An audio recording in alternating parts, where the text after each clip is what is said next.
Early in Baltimore's history, the site of Riverside Park was used as a lookout point due to its clear panoramic view of the South Baltimore Peninsula and the Patapsco River. During the War of 1812, a circular battery was built here and named Fort Lookout, which played a key role in the defense of the city.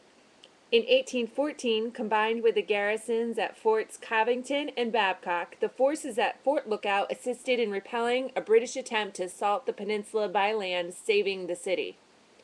After the battle, the fort was renamed Fort Wood in honor of Captain Eleazer Wood, and the site remained in limited use through the mid 1800s.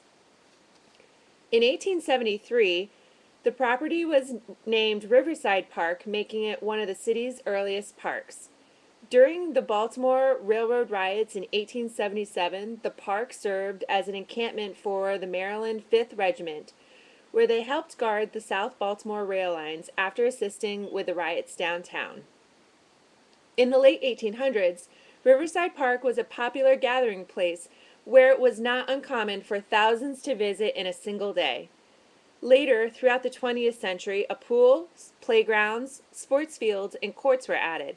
Concerts and events at the gazebo provided a welcome distraction for the immigrant community that sprouted around the park and continued to be a popular attraction for the local citizens.